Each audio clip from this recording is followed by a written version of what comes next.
निवडणुकी लागल्यानंतर आपण एक गोष्ट फार एक टर्म्स आपल्या कानावर नक्की येत असते आणि ती म्हणजे सोशल इंजिनिअरिंग.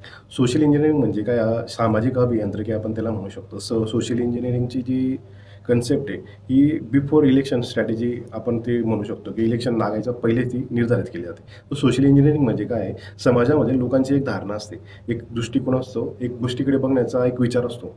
तर तो दृष्टिकोन, तो विचार सोशल इंजिनिअरिंग करून तो समजून घेतला जातो. सोशल इंजिनिअरिंग करताना काही सर्वे वगैरे कंडक्ट केले जातात बिफोर इलेक्शन आणि लोकांचं एका गोष्टीबद्दलचं काय मत आहे, त्यांची काय धारणा आहे, त्या गोष्टीबद्दल ते काय विचार करतात, ते समजून घेतलं जातं आणि ते समजल्यानंतर एक नीती डेव्हलप केली जाते आणि ती नीती डेव्हलप केल्यानंतर लोकांना आकर्षित केलं जातं आणि त्या गोष्टीबद्दल विचार करायला भाग पाडलं जातं आणि त्या गोष्टीचा विचार जो आहे त्या नीतीच्या फेवरमध्ये आणण्याचा प्रयत्न केला जात असतो. ते म्हणजे एक सोशल इंजिनिअरिंग. तर त्याचे दोन पार्ट आहे. एक पार्ट तर आपण हे नीतीसाठी यूज करतो. तर पहिले जे आपण विचार केला तर गांधीजी जेव्हा भारतात आले तर त्यावेळेस त्यांनी पुरं भारत भ्रमण केल्यानंतर काही गोष्टी त्यांना आढळल्या आणि त्यांनी एक विचार केला होता की दलितांना मेनस्ट्रीम मध्ये आणून अनेक आंदोलनं त्यांनी उभे केले.